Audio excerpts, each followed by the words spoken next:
దాంతో పాటు other factors like fibroids, endometriosis and ఆడవారిలో ఎగ్ రిజర్వ్ తగ్గడం వల్ల కూడా ఫర్టిలిటీ ప్రాబ్లమ్స్ పెరుగుతూ ఉన్నాయి. అలాగే మగవారిలో కూడా స్పెర్మ్ కౌంట్, స్పెర్మ్ క్వాలిటీ అనేది తగ్గిపోతూ ఉంది.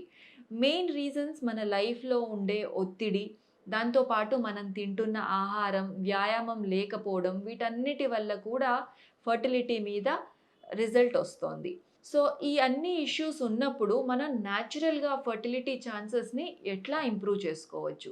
సో, న్యాచురల్లీ ఫర్టిలిటీ రేట్స్ పెరగాలి, ఫర్టిలిటీ ఛాన్సెస్ పెరగాలి అంటే మీ జనరల్ హెల్త్‌ని ఫస్ట్ ఇంప్రూవ్ చేసుకోవాలి.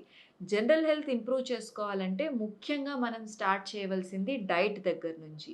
ఈ రోజుల్లో బికాజ్ ఇద్దరు భార్యాభర్త బిజీగా ఉంటున్నారు కాబట్టి హోమ్ కుక్డ్ మీల్స్ తినేవాళ్ళు చాలా తగ్గిపోతున్నారు. అంటే ఇంట్లో వంట చేసుకోకుండా ఈజీగా బయట నుంచి దొరికే ఫుడ్‌ని తినడం ద్వారా చాలామంది ఆరోగ్యానికి ప్రాబ్లమ్స్ తెచ్చుకుంటున్నారు.